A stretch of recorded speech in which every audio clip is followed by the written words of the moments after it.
are listening to Know You're Crazy. My name is Susan Denee. We all have crazy. What separates us is how we choose to deal with it. I'm going to be delivering engaging and actionable tools to own your crazy, treat your crazy, and turn it into your own superpower. I hope that you walk away from this show feeling the power and strength within you. And never forget to enjoy your journey because you are worth it. Everyone, welcome to the Know You're Crazy talk show. My name is Susan Denee, and I am talking about emotional recovery in the raw. Specifically, I've been on like this relationship kick lately, and I don't know what that's all about, but this topic came up in two different clients' experience over the last few months. And so I kind of wanted to hit on it because it's been monumental in my life for different shifts mentally and emotionally, but it's also been life-changing in their lives. What am I talking about? I'm talking about reframing and rephrasing. I mean, what is reframing and rephrasing? So I thought, have you ever felt misunderstood, or you've thought, I thought I was pretty clear about that. Why don't they just get it? Or you're in a place in your life where you find yourself thinking or saying to yourself, you should feel better about this, but you don't. You feel guilty for even the thought of complaining about something. These are moments when we get to ask ourselves, am I appropriately perceiving the situation the best that I can? Sometimes what we feel and what we say are two different things. And I don't know about you, but crazy can be subtle. It can be hovering kind of low and you don't even know what's going on.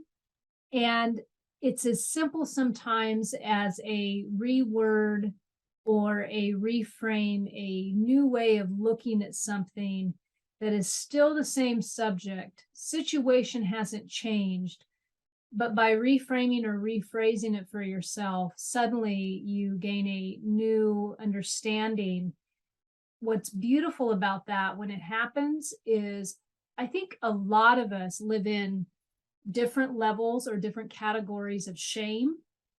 I personally hadn't wrapped my head around shame and how it felt internally, other than really like a year and a half ago is when it really came full circle for me. And this was even after reading that book by, I think, Brene Brown does a fantastic book on shame. I had read that whole book and it still didn't resonate at all until something personally happened to me where someone I was working with, a coach, was able to come through and explain to me and provide a different way of looking at things. She essentially helped me reframe my perception on what integrity was. And so today in the show, I'm going to be talking about what is rephrasing, what is reframing, how does it help us live more within our authentic self, how does it help remove our shame, but ultimately guide us to a full alignment with our integrity.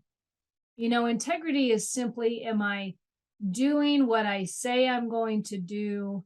Am I doing things that are honoring the feeling that I want in my life? For me, I thought I was, and then I realized that there were decisions I was making with some deep-rooted beliefs and responsibility that the decisions were no longer serving me. So let's jump into this thing today, because here's the thing. When you learn how to rephrase and reframe different areas of your life, not only are your relationships going to grow and be just more serving to you, but your own relationship with yourself is going to heighten, because you're going to start to realize, I don't really need to beat myself up over that too much. Why was I doubting that particular circumstance in my life? There's actually a whole other way of looking at this that I get to honor and live going forward. So let's jump in. All right. There might be some writing on the board today. My husband, he helps me out. He says, hey, I was watching your show the other day and I can't read the blue, so hopefully it's all going to be in black, and I'm going to try to write big and hopefully on the show, they'll communicate with me if something's not, can't read it. But for the most part, this first section, our first segment before we end up breaking at some point, is really going to be just, me blabbing and going on kind of like I am already. All right. So, okay. Reframing definition. Here we go. A process of reconceptualizing a problem by seeing it from a different perspective. As you know, if you've been watching this show a couple times with me, what I like to do is I like to just Google a definition. The reason I do that versus trying to create my own, explanation based on my own understanding is to kind of just say, here's what they say it is. Here's probably a research definition of this word. I give it to you because I want you to determine on your own what this is for you. And by the end of the show, you should be able to do that. So we're starting out with reframing definition. So once again, a process of reconceptualizing a problem by seeing it from a different perspective, altering the conceptual or emotional context of a problem often serves to alter perceptions of the problem's difficulty and to open up possibilities for solving it. Yeah. How many times in your life have you had a shift in perception? I mean, isn't that really what growth is all about?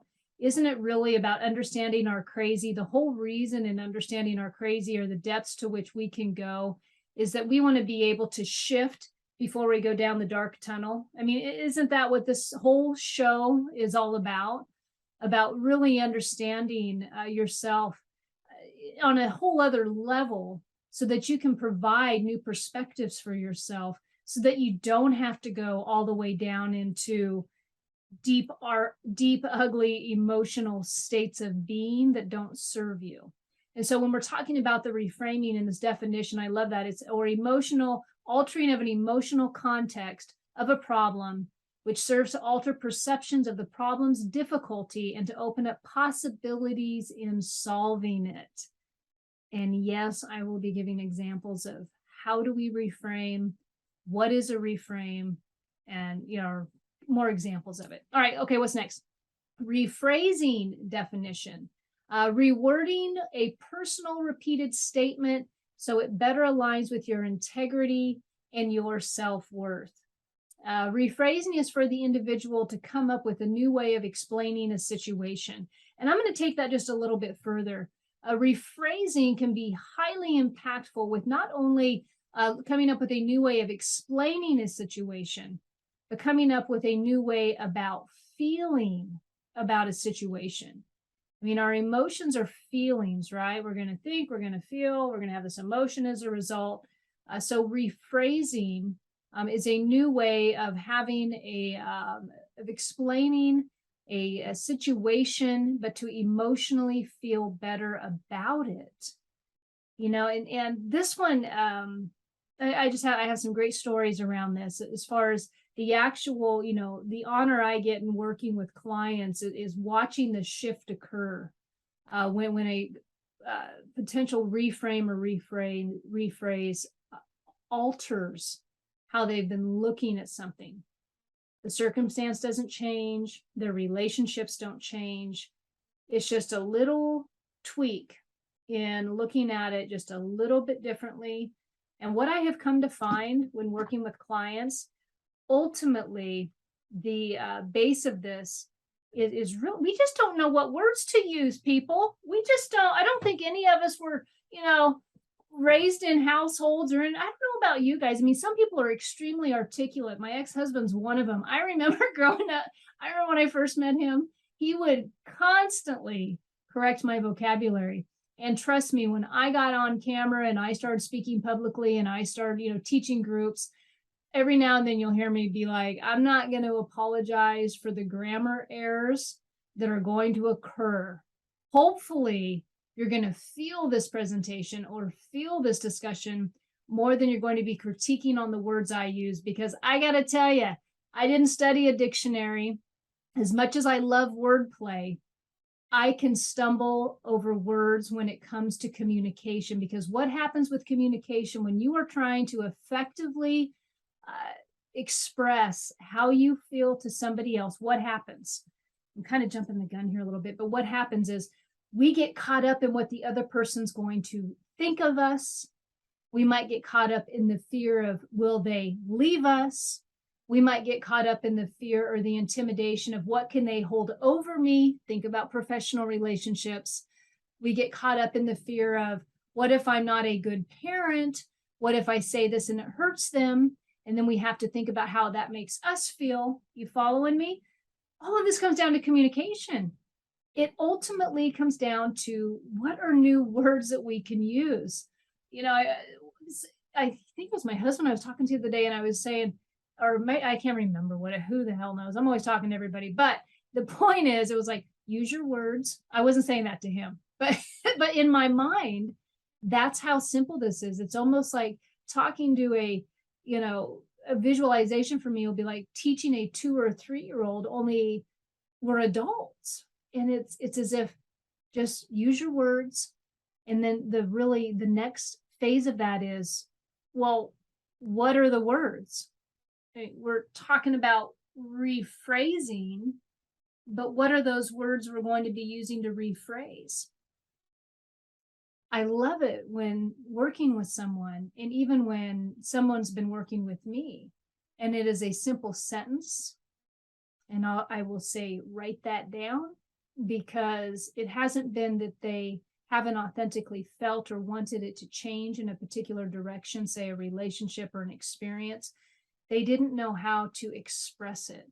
They didn't know which words to use, which words would represent their meaning.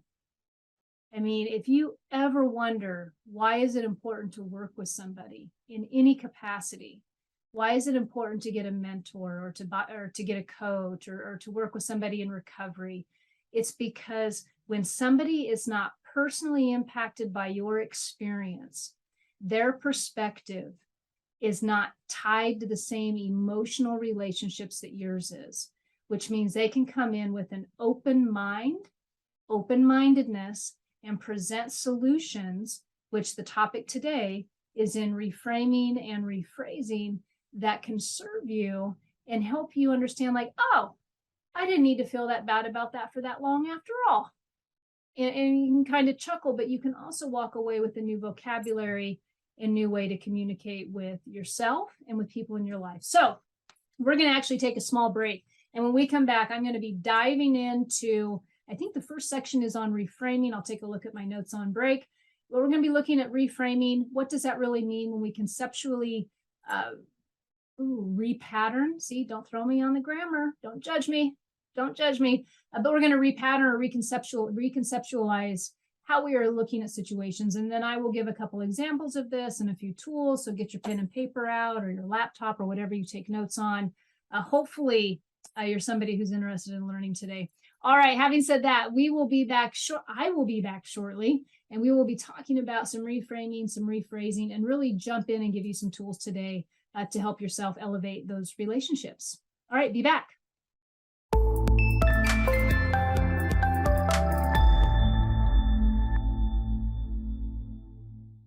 Hey everyone, welcome back to the Know You're Crazy Talk Show. My name is Susan Denee, and I am talking about emotional recovery in the raw today, specifically on a reframe and rephrasing of different communication with others or with yourself, and how we can reconceptualize and reword things in our lives to really give us a heightened state of emotional enhancement, which is a good thing.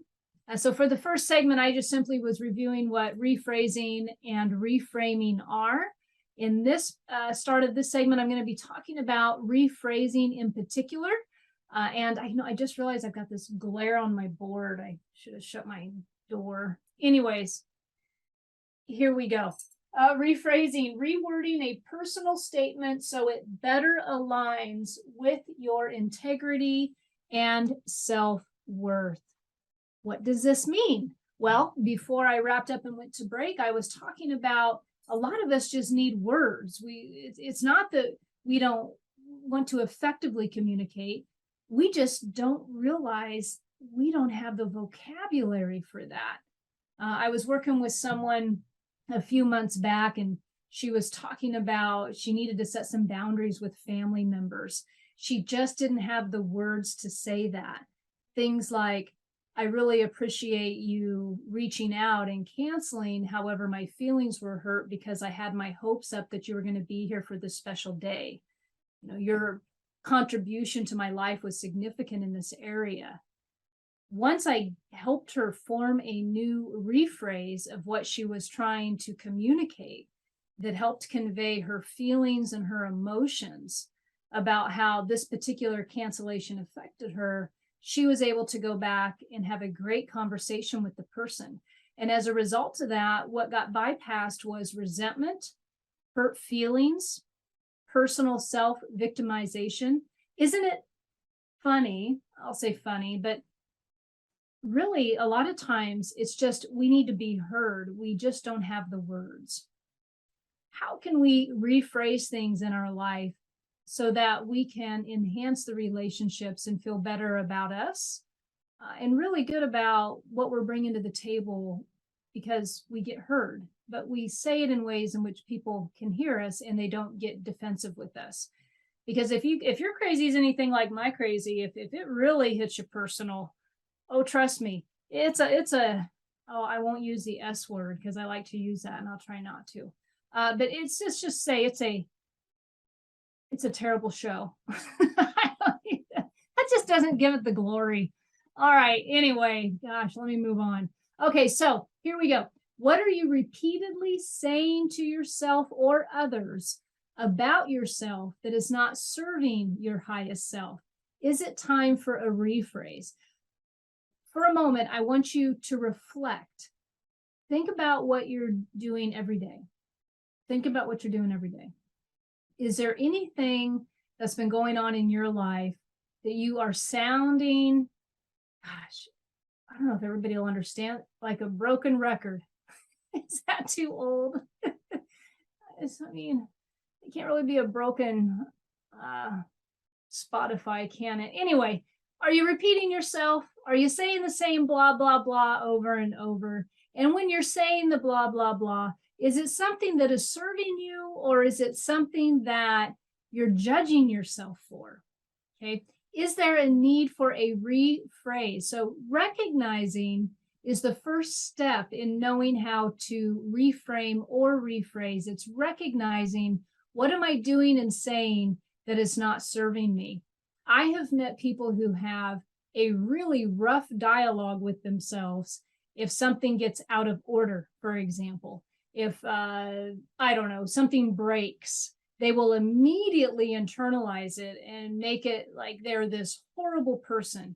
Or I have met people who, you know, their kids will make a mistake or something, and the person, it just beats themselves up over being a horrible parent. There is a conversation that's going on internally, and sometimes it's not even a verbal like communication talking to yourself. It's a feeling. It's a feeling. Anyway, I was thinking about there's like this really cool exercise you can do to get connected with the feeling in the words, but another show. So, but it's a feeling that people go through, and they don't realize that this negative dialogue and these negative beliefs that they have about, you know, something with a child, or that it's constant. It's a repeat. It's a repeater. It's just going on and on and on, and it's day in, day out. Maybe it's every few days. Maybe it's once a week. But it is this constant phrasing that they're using that is not serving themselves. So first step is recognizing that, which simply means there is so much power in pausing and reflecting on your repeated damaging phrasing. And in the areas that I usually like to talk about, which are key areas for all of us, or just like different segments of our life, think about work. What are the conversations you're having with yourself at work? I can tell you, I went through a couple years where it was not a healthy conversation. I felt not heard. Because of that, I started owning things that weren't mine to own. Some of it was mine to own, but the internal dialogue, it was an internal feeling I dreaded at times going into work because I didn't have the tools or the effective communication that I would have desired in order to come in and make a change professionally within that office. And so I would carry this dialogue. Do you have anything in your life like that where you're carrying the dialogue? It's just over and over and over. All right, so think about work. You can think about relationships. This can be intimate relationships. It can be friendships. I recently worked with somebody who just has this friend that's just not serving him, but it's a constant thing. And instead of honoring that and communicating, it's always just kind of, it's just kind of tucked down because it's not the right time. Not now. So what happens is that person isn't able to have a fulfillment in joyous time spent together because they're constantly hoarding something, hoarding some thought, hoarding some emotion. I'm going to go a little bit more into that with relationships here, and as we get into reframing. So think about your kids. I use that as an example. Do you have any type of dialogue going on with the kiddos where you are just in this like negative loop? Either you're pushing out negativity to them. I had a health practitioner one time. She came in. I was actually the patient, and it was like some massage, acupuncture kind of thing. And she came in one day and she found out what I did for a living, and so she started asking me questions. She had her daughter and her daughter, like two daughters, and one was highly capable, and the other one, was really not so much. And the one that was highly capable was starting to not go to all her classes and, kind of probably just pushing boundaries, or not even pushing boundaries. She might have just been so ahead of the game. She got bored. I don't know. But the mom was really conflicted about it. Why won't she listen to me? I'm in these classes, I'm going to the school, I'm talking to these teachers. It's just, she was always doing so good. And now I'm having to, see what she's doing all the time. I'm having to see what, all this micromanagement's going on. This girl was in her in high school years. And I simply just asked the mom, are you focused more on fixing her, or have you thought about how you can encourage and love her for what she does really well? Like, what are you presenting to her when she's in your presence? When she sees mama coming, is she scared of getting judged? Is she scared of being ridiculed? Is she scared of being told she's not enough again? Or is she being honored? Is she being encouraged? And that can really, me saying that on this with parenting can probably butt up against a lot of people's parenting beliefs and parents' rights, and, might butt up against some old beliefs of tough love and all of that. But ultimately, good old fashioned golden rule, right? Treat others how you want to be treated. I don't remember when there was an exception when it came to your kids. I don't know. A little bit of opinion for me, but I think sometimes we get a little bit too righteous about what we think we have a right to in our children's lives. Anyway, on to something else. Think about money. What are your conversations about money? Think about it, right? Wow. There can be, that's a loaded subject, because money signifies so many things within us. How we feel about ourselves, all kinds of things money can trigger within us. So write down your repeaters, the repeated phrases and words that you are constantly saying. Ultimately, there's a belief under them that is causing the discomfort. Ultimately, there's going to be a belief that's causing that discomfort, but they're your repeaters. And when you say these things, it don't feel good. That's just the bottom line. You are not joyous and happy and, full of greatness. You're like resentful. You feel bad. You want somebody to change, but they won't. That doesn't feel good. Pay attention to your repeaters, because that is you giving you a little bit of insight. So what do? Well, you start learning how to rephrase things. Okay. You start learning how to rephrase. So let's go over a couple different rephrases or phrases you can have. And this is leaning into that whole topic I was talking about. Sometimes we just don't have the communication. We just don't know the words. Nobody's being awful. We just don't have the words. In the mother example I gave you with her daughter, mom might have been able to come back and say, I just feel scared when I see you not showing up the way you have in the past. I'm having a hard time trusting that you've got your best interest at heart. Let's open up the dialogue. You see where that's at? Let's open up the dialogue, because mom really loves her child. I mean, she loves her so much. She's going to all the school meetings. She's, asking her, she's wanting to know where she's at. She's scared that she's not safe. I mean, mom is just scared, right? And so a lot of times as we get scared, we want to punish. And so what are the words? So once again, think about a little 2 or 3-year-old, use your words. So there's some words for you. I don't know how to communicate my feelings. That might be a rephrase for you. I don't know how to communicate my feelings. I'm new at learning how to communicate my feelings. And I know that this made me feel sad. This made me feel frustrated. Okay. I know you didn't intend to scare me. However, that's the way I received it. Okay. I don't trust you can handle what I'm feeling. I'm afraid if I share this with you, that you are not going to be able to handle my feelings. Therefore, I hold everything in. Make sense? I think you will judge me harshly if I share with you my beliefs. I think you will judge me harshly if I share with you my beliefs. I mean, right?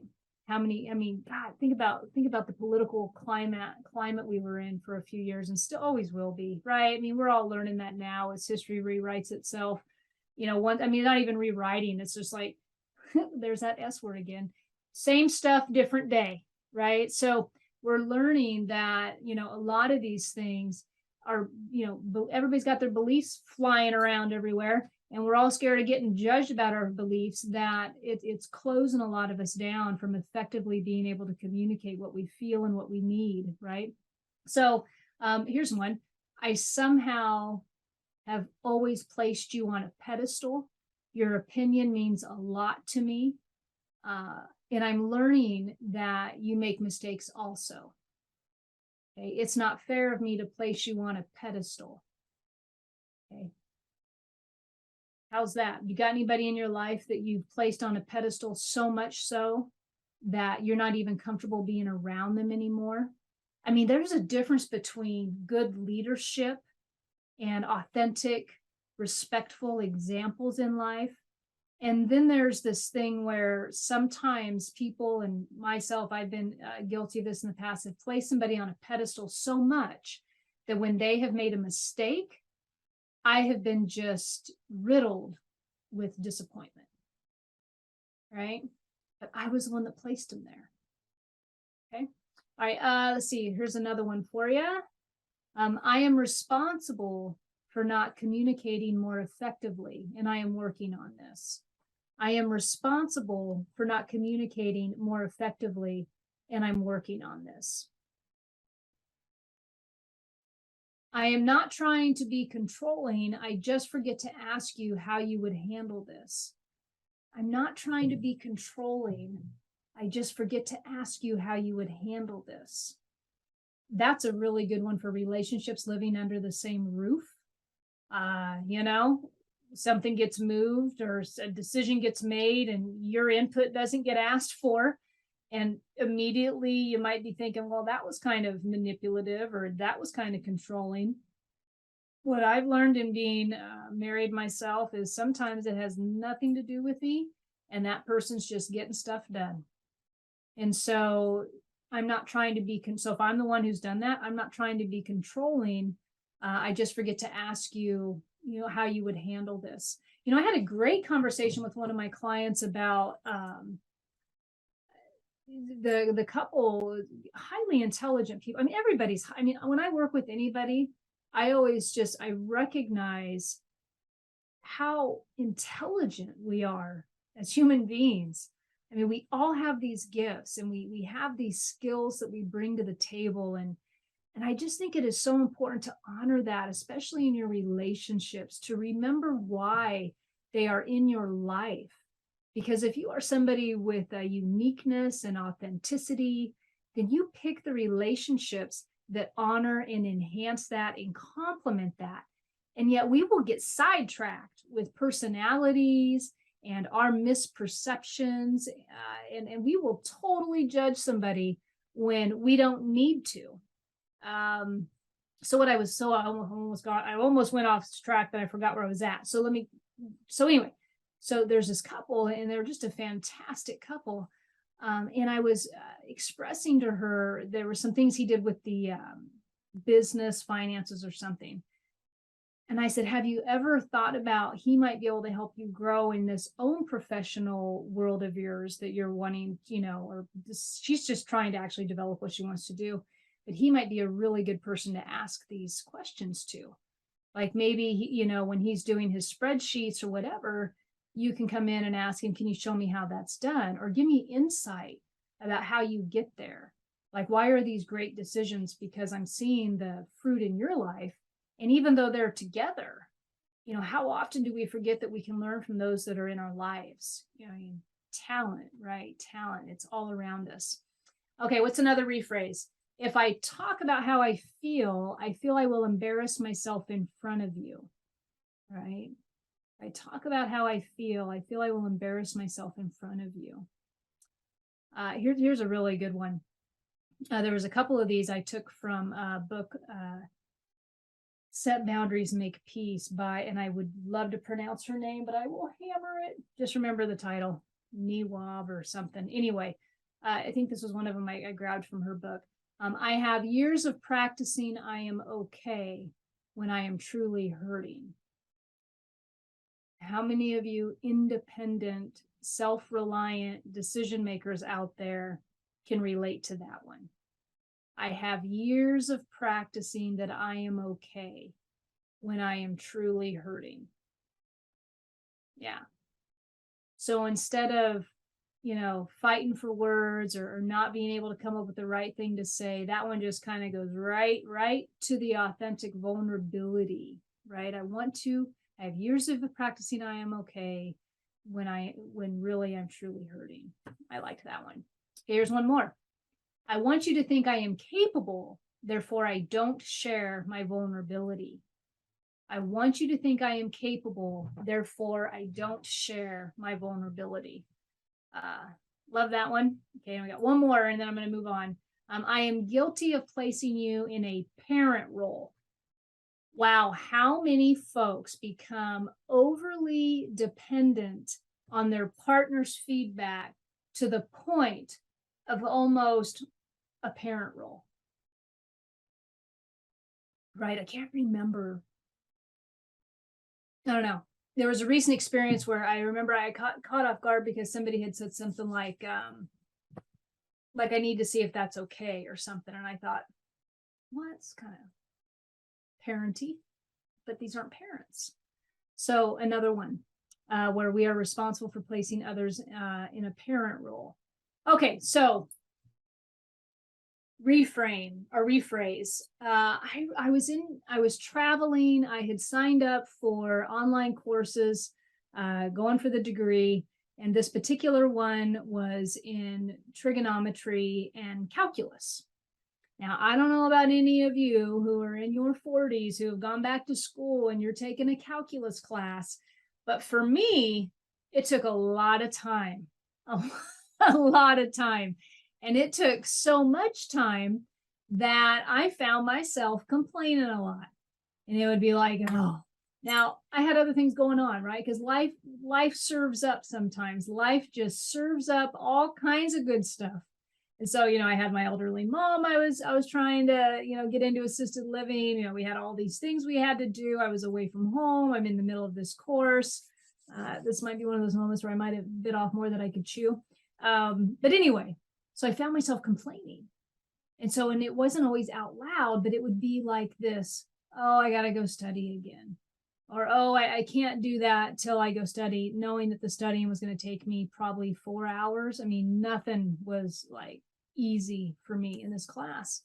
And so I found myself, and then over weeks of this, one day I woke up and I realized, oh my God, I have totally been looking at this full of self-pity, feeling sorry for myself that I got to do homework, not even remembering the fact that I had a brain that could still compute and still had a willingness to do this class.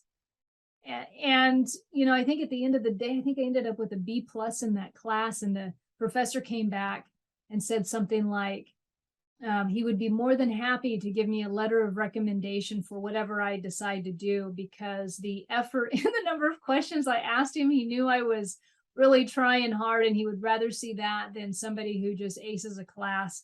And that made me, I was like, oh, so, but what happened is I had gone into this frame of mind that I was feeling sorry for myself more often than feeling proud of myself. So have you chosen to, because I'm going to move into reframing right now, if you can't tell, but have you had anything in your life that you have made the decision? You've heard me say this many times if you've listened to this show. Everything that you decide to do in your life, you decide to do because you want to feel better. Think about it, everything. Now, it may not have ended up that way. There might have been some horrendous consequences to pay for the decision you made, but everything you've done has been in hopes of feeling better. Maybe it was a new relationship, but the relationship felt good and you had hope, and then maybe it went bad, maybe it didn't. Maybe it was a job you signed up for, you were hoping that it was going to pay you, therefore that was going to make you feel better, and you got all excited, and maybe that job's going fantastic. Maybe that job isn't going fantastic, but have you made decisions, and are you in the middle of a decision that you made in which now you're feeling sorry for yourself about it, right? And some of these decisions might be old decisions that you made, and now you're complaining about the fact that it ain't working. My husband and I are trying to sell something right now, and we bought this thing a few years back, and we think it's fantastic, but it's not moving. And I'm sure there's something with him and me that's, blocking the flow of this abundance of getting rid of it, but it ain't moving. And so got to be careful about not feeling sorry for ourselves about the fact that this thing's not selling, because it was a decision we made originally to feel good. And so the reframing of the mindset in that regard, how can you look at that thing that you've been giving self-pity to, or you've been giving regret to, that was a decision that you made? I caught mine one morning about that online course, and I was calling my mentor, and I made her laugh, and I said, oh my goodness, I probably had a few swear words in there, but I said, oh my goodness, I totally caught myself. And I told her the story. I said, I have been totally feeling sorry for myself about this course, everything about the course. I have been complaining about it. I have been dreading the homework, all of these things. And I had forgotten that self-pity serves me, never serves me. And so I had to reframe my perspective and reframe how I was looking at that education, and that the class was extremely challenging, and yet I was doing it. I was getting through it, right? I was still disciplined enough to set the time aside in the middle of all these other things to prioritize. So in the middle of a difficulty, I was able to prioritize. Are you able to prioritize in the middle of a difficulty, for example? Or has that difficulty taken you to the point of self-pity and misery? Yeah, it might be time for a reframe. It might be time for a reframe of how you're looking at something, so that you can get that elevated emotional state and feel better about where you're at. All right, so I'm going to talk a little bit more about reframe. We're going to take a quick break, and then I'm going to wrap up the show. I've got a couple things I want to talk about: emotional attachments, the areas of our lives where we can get emotionally attached to someone or something, and how that blocks us from really living our fullest life. So a little bit more on reframe, a little bit on emotional attachments, and then we will be a wrap up, right? So for right now, we will be back shortly. If you are looking for coaching, or you are looking for any guidance, a perception shift, and you are ready to make that happen, don't hesitate, reach out to me. The email is growthspurt@susandenee.com. You can also go to my website, susandenee.com, and click contact, and I will be in touch with you. I got some great courses to walk folks through. Anyways, be back shortly.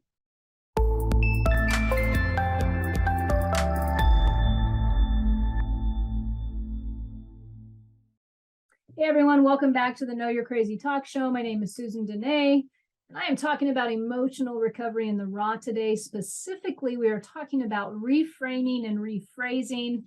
I just realized I still got rephrasing on the board, and I'm actually moving into reframing. And I was talking about that before I wrapped up in the last segment. Really about the importance of being able to catch ourselves when we're going down. I was using self-pity as the example. You know, am I in self-pity in the middle of a decision that I made? So ultimately, all decisions we make are because we're going to feel better, right? We're always going to think we're going to feel better. I mean, we can say we're doing it to make somebody else feel better, but at the end of the day, we're going to feel better because they feel better, right? I mean, there's nothing wrong with healthy selfishness, I guess is what you can say, or I can say. But yeah. So reframing is where I left off last segment, and so I'm going to continue on a little bit about that, and then I'm going to break into emotional attachments, and then we will be about ready to wrap up. Okay, first I just want to talk about, I shared about going back to school, and there was a class I'd taken, and then I got into self-pity over it, you know, boohoo me, I got to spend all these homework hours, do all these things. And then when I was able to come full circle and spot check the self-pity, I was able to recognize the gifts in the class and actually the gifts in my ability at this age to go take calculus. I mean, you know, that in itself. But here's one thing I wanted to add on to this. You know, years ago in the world of recovery, I would talk about when I would be working with a woman in addiction, and actually the drink and the drug had been put down, and now they're just trying to live life on life's terms. And ultimately in the world of recovery, and I think we're all in a world of recovery to some level, whether you're recovering from addiction, alcoholism, bad habits, eating habits, you know, maybe dysfunctional relationships, maybe you don't want to be in a dysfunctional relationship anymore. Like usually we're recovering from something, and there's different levels of recovering. Like right now I'm recovering from carb intake. I would love to eat less carbs, and so it's just something going on. Why am I going down that? Because what I would find back then when I was working with women is sometimes, you know, in the rooms of recovery, we would talk a lot about being grateful for something. And I would share, after years of working with women, I would say we have to be careful about using gratitude as a Band-Aid. You know, gratitude is a Band-Aid in that it's just simply a way to cover the bigger sore underneath. And so as long as I'm working on the sore underneath, it's okay to practice some gratitude. But if I'm just saying, hey, I'm grateful, I'm grateful, I'm grateful, but I'm never really honoring the work underneath, that could be a problem. So the other day I'm looking online at something, probably some social media feed, and somebody says that thing. And then I think I saw it somewhere else. And my thought was, oh, look, you know, people, you know, it's kind of like I'm seeing more of that. But for today's show, I did want to kind of plant a healthy seed around gratitude and the power that it can have when it is used authentically, and what a powerful tool that is in reframing your perspective. You know, when I give the example of the college course, and when I had to pull myself up out of that self-pity, it was really about being grateful that I still had a willingness to do that, that, you know, the finances were there to pay for that class, that the brain was able to function, because I was soon before that, I was going through some hormonal changes, older in years, and my dad had passed, I had grief, I was away from my kids. I mean, there was all kinds of stuff. And in the middle of that difficulty, or that difficult time, I was able to sign up for a class and actually do it. And I think they'd given me a scholarship, so I was grateful for that, right? So there was so much gratitude in that. And so it can be a very effective tool. So if you're someone who's not used to using gratitude in your life, it is highly effective when it comes to reframing what we're thinking and reframing what we're feeling to be grateful for something. All right, so let me, I'm going to move on quickly. I swear this hour flies by. All right, signs. Okay, here are some signs that a reframe is needed. And I'm going to go right into relationships, because what I have found for me personally and through many people working with them is a lot of people end up basing how they feel about themselves as a result of what the other person in their life is doing. And that other person in their life might be their spouse, it might be their kids, it might be their boss, who knows? But they're so worried about what the other person thinks. Remember that parent thing I said? Like sometimes couples can kind of get in this weird like parent thing where one's like really worried about what the other one's going to think. And so they're asking for permission, or they're just kind of, you know what I mean? Like sometimes that can happen. And so what are some signs that a reframe is needed? Do you decide how you feel about how others are responding to you? Do you decide how you feel about you based on how somebody else is responding to you? That might be a sign. When I say, have you taken authority over yourself? How does that feel? Are you authoritative about your decisions for you? Or are you cautioning everything based on what somebody else may think or do in your life? This isn't about being rude or inconsiderate. This is just simply saying, look, at the end of the day, when we all transition, we're transitioning by ourselves. And so ultimately, we are personally responsible for our happiness. That means we're personally responsible for our communication. We're personally responsible for our relationships, what we bring into the relationship, what we pull out of a relationship. And it gets down to I was thinking about the other day, I was thinking about somebody had solicited me for your elevator pitch. And I thought, I think when it comes down to it, I'm somebody who's going to really point out, where is it that you're responsible for not enhancing your life? Where is that at? Because this is that whole reframe thing. Sometimes we can't see it. So what are emotional? So an emotional attachment to something or someone prior to any relations with other persons or objects. Okay, so do you have an emotional attachment to what others are thinking of you? Here's a couple signs. You don't share your real thoughts, but rarely. So you might share them every now and then, but it's rare. You hold back your perceptions of life, thinking that somebody will judge you. I don't want to hang around you much because we like different things, yet I haven't stood up for what I like to do, and I ask for us to engage in that thing. So somebody who's just showing up and not really having to say anything because they're scared of what the other person's going to think. Where's the reframe? Where's the reframe? So I'm going to wrap up with this final story because I'm running out of time. This was the best example of reframe I think I've had in the recent months. Working with someone and their financial outlook is so well that one of them kind of manages the finances and the other one gets what they were labeling an allowance. And the allowance thing wasn't, the words allowance kind of felt like probably, just think allowance. What do you think of parent, adult, kid, or parent, kid? And so I could tell that that wasn't serving the individual for this beautiful life of abundance that they had created for themselves. But the word allowance was just it just wasn't serving them. And so a simple reframe was, it's an agreed upon budget decision that we made as a team. And just in that one sentence, it's an agreed upon budget that we made together as a team. The whole reframe happened. Any shame or doubt about the budgeting and how the money was received completely went away because it was a shift, and it was the power of a reframe and what that can do for you. All right. And I'm going to wrap up on that because I've only got, I got a little bit. I got like 2 minutes left. So here's the thing. So with reframe and rephrasing, ultimately what's happening is we are embracing our integrity. And so what area of my life am I doubting myself or judging myself for the way the circumstances are? Is it necessary to doubt yourself based on the circumstances? Is there a reframe or a rephrase that you can present that can realign you with your integrity about the reason why you made that decision in the beginning? Because there's a reason why you're there. There's a reason why you thought it was going to be great. And it's okay if it's not feeling the way you want it to feel. But in that doubt, don't let it turn into misery for yourself. Pull yourself up. Is there a reframe or a rephrase that you can do that's going to authentically align that integrity again? So there's some homework for you.